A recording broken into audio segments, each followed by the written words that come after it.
Olá, tudo bem? Começa agora mais uma edição do programa da TV do Complexo da Faculdade de Medicina de Ribeirão Preto, do Hospital das Clínicas e da FAEPA.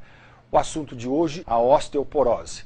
Por isso, eu convidei para participar do programa de hoje e falar sobre isso a doutora médica do Hospital das Clínicas de Ribeirão Preto, Soraya Sader, e o doutor também do Hospital das Clínicas, o Sérgio Lucchini. Tudo bem? Tudo bem. Tudo bem.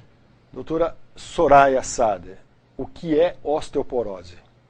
Osteoporose é uma doença que leva à fragilidade dos ossos, predispondo a fraturas, tanto sintomáticas quanto assintomáticas. Ela causa uma fragilidade por diversos motivos que a gente pode conversar. O que é que provoca, então, a osteoporose? Durante a adolescência tem um pico de massa óssea, né, que deve ser garantido com a ingesta de leite e derivados. E até os 30 anos há um ganho de massa óssea, dos 30 aos 50 há uma estabilidade e depois dos 50 há uma perda progressiva de massa óssea. Quanto melhor o pico de massa óssea, menor a chance de se ter essa doença. Quando esse pico ele é menor, e isso é ligado à genética em grande parte, a chance da osteoporose é maior. E além disso tem os fatores de risco que levam à osteoporose, como medicações e doenças crônicas. Ela é hereditária? O pico de massa óssea, o quanto se ganha de massa óssea, é 60% a 80% é determinação genética. E o fato de uma pessoa, mãe, ter osteoporose, a chance da filha ter é muito maior. É de 60%? Não. 60% a 80% é o componente genético do ganho da massa óssea. Então, uma mulher que tem a mãe com fraturas, com osteoporose, ela tem uma chance muito maior de ter osteoporose também. Há sintomas que a pessoa pode perceber ao longo da idade? A doutora Soraya disse que entre 30 e 50 anos há uma estabilidade, mas há algum sintoma que pode fazer com que a pessoa comece a fazer a prevenção já? Então, infelizmente, a osteoporose, na grande parte das vezes, ela é uma doença assintomática e ela vai se manifestar com a fratura. Então, é importante que o indivíduo faça o acompanhamento médico e aí, a partir de determinada idade, ele faça o exame de densitometria óssea. Então, em geral, a gente recomenda para as mulheres a partir de 65 anos e para os homens a partir de 70 anos, que é um exame em que então você vai rastrear e detectar a possibilidade da existência da osteoporose. Em alguns indivíduos, a gente pode adiantar essa avaliação a partir dos 50 anos de idade. Mas, infelizmente, a manifestação da osteoporose é a fratura. E a maioria das fraturas, quando a gente fala em fraturas vertebrais, por exemplo, elas são assintomáticas. Então, o indivíduo não percebe. Talvez o único sintoma que possa ser perceptível é redução da altura, encurvamento da coluna, né, que seria a cifose. Mas fora isso, né, a osteoporose ela não tem manifestação até a fratura. Né? Mas, por que o senhor disse algumas pessoas a partir dos 50 anos... E homens a partir de 70 e mulheres a partir de 65 anos. E por que algumas a partir de 50?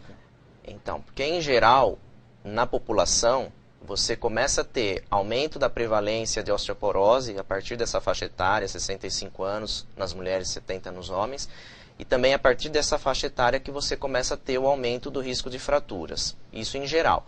Mas existem alguns indivíduos que eles têm alguns fatores de risco, né, como a Soraya já disse, existe a questão genética, a questão familiar, uso de medicações, hábitos de vida, tabagismo, etilismo, que pode fazer com que esse indivíduo tenha a osteoporose mais precocemente. Então, indivíduos que tenham fatores de risco, a gente pode antecipar essa avaliação a partir dos 50 anos.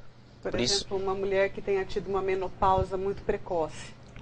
O que é a menopausa precoce? A menopausa é quando, antes dos 40 anos, por exemplo, a mulher para de menstruar por vários motivos.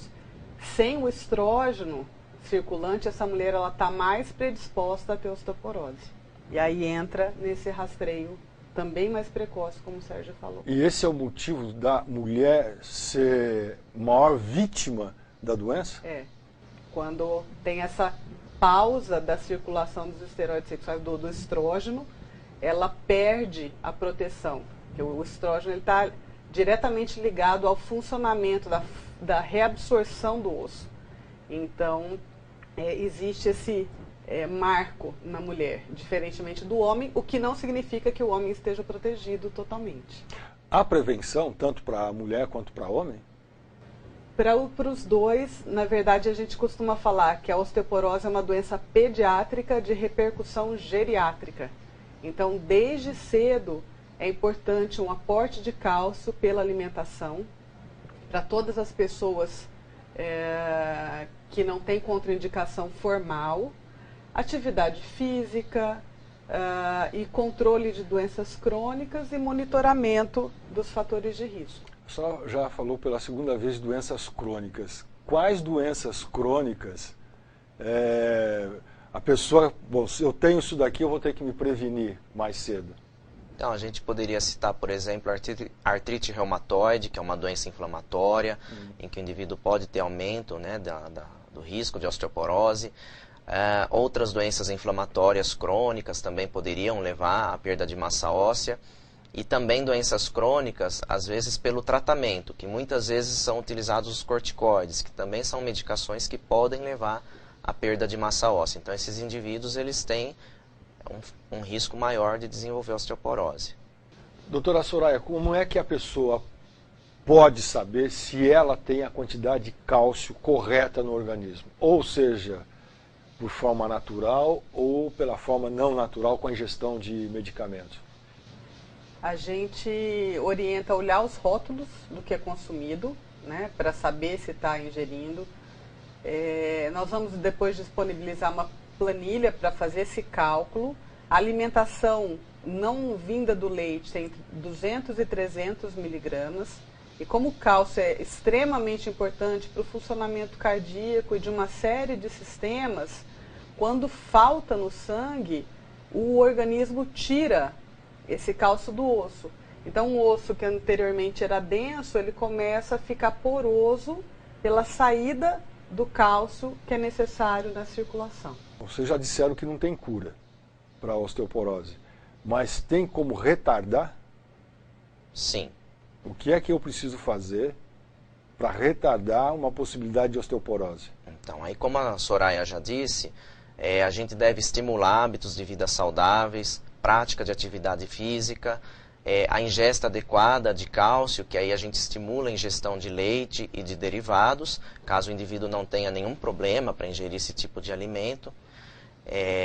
Para se ter uma ideia, né, o preconizado é tomar em torno aí de 1 litro de leite por dia. Né? Então, a gente já tem estudos aí brasileiros, né, o Brazos, que mostrou que grande parte da população brasileira não tem essa ingesta adequada. Então, isso é importante, estimular que o indivíduo ingira mais leite ou os derivados para poder ter esse aporte de cálcio adequado, né? E também estimular exposição ao sol. Né? A exposição ao sol, a gente preconiza aquela exposição rápida, de 5 a 10 minutos, para as pessoas que têm pele mais clara, que é suficiente para a síntese de vitamina D, né? E não é uma exposição prolongada que poderia aumentar risco de câncer de pele. Então, hoje o que a gente precisa saber é que precisa se expor ao sol, mas não excessivamente. Também não precisa se esconder do sol. Né? Quando o senhor fala expor ao sol, vamos supor que o senhor está aí vestido com um jaleco. Se o senhor ficar 5 minutos no sol, 10 minutos, vai dar algum efeito? Não, aí não resolve. O que a gente preconiza é que a pessoa tenha uma parte do corpo exposta. Então, eventualmente está com uma camiseta regata, uma bermuda, e não pode ter usado o protetor solar. Se você usar o protetor solar, ele também vai bloquear a ação do sol. Outra coisa, também não adianta tomar sol atrás do vidro da janela. A gente precisa da exposição direta da luz solar. Então, mais uma exposição dessa, de 5 a 10 minutos, é mais do que suficiente. Então, a dona de casa, às vezes eu brinco, o tempo que você vai lá estender uma roupa no varal, que é 5, 10 minutos, você já tomou o teu sol. Né? Agora, tem uma coisa que eu acho importante só colocar em relação aos leite derivados. Só 4 a 6% das crianças têm alergia à proteína do leite de vaca. Tem um modismo de combate à ingesta de leite e derivados, e isso na verdade não é pertinente. Os que têm intolerância à lactose têm produtos sem lactose no mercado com tanto cálcio quanto. Então, na verdade, são muito poucas pessoas que têm restrição formal à ingestão de leite. A grande maioria ela pode ingerir leite sem nenhum problema. Então, a senhora e ele falaram da ingestão do cálcio ou da vitamina D por meios naturais, alimento ou sol. A ingestão da vitamina D manipulada e o cálcio em remédio fazem o mesmo efeito? A vitamina D manipulada a gente não recomenda, porque a quantidade dela é muito pequena e há um risco grande de intoxicação. Então tem as formulações comerciais que são mais seguras. O cálcio, ele medicamentoso, ele é menos absorvido do que o proveniente da dieta.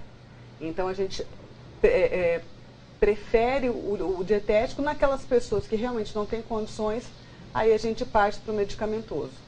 Então existem formulações para essa complementação quando a dieta não é suficiente. Bom, as redes sociais elas são campo aberto para falarem o que querem, né?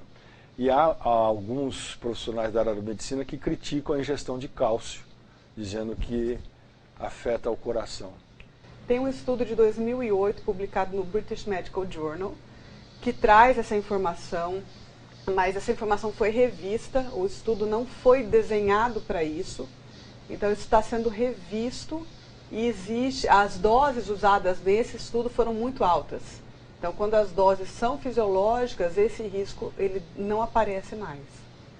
Muito bem.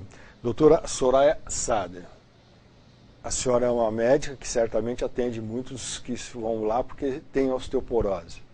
Que conselho a senhora dá para alguém? Olha, retarde a sua osteoporose. O que eu vou fazer? O que eu preciso fazer para encerrar o programa? Aporte adequado de cálcio na alimentação, exposição solar, conforme orientado aqui, não fumar, não beber em excesso e praticar atividade física regularmente. Parte desses conselhos eu preciso começar a seguir, viu? Dr. Sérgio Lucchini, a osteoporose é um problema que vai aumentar no futuro? Com certeza. A gente tem presenciado um envelhecimento populacional, né? Então, a partir do momento que a gente observa esse envelhecimento populacional, como é uma doença que acontece, né, na terceira idade, a gente vai provavelmente ter um aumento aí dos indivíduos com essa doença.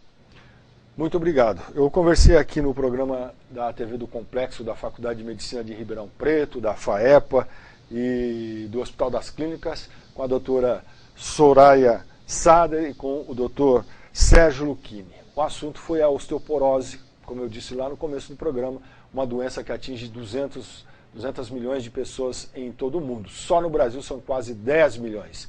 No mundo, praticamente 10 milhões também de pessoas sofrem alguma fratura por ano por causa da osteoporose. Um problema que pode, não tem cura, mas pode ser retardado o surgimento com as orientações que os dois passaram aqui. Muito obrigado pela sua audiência e até o próximo programa.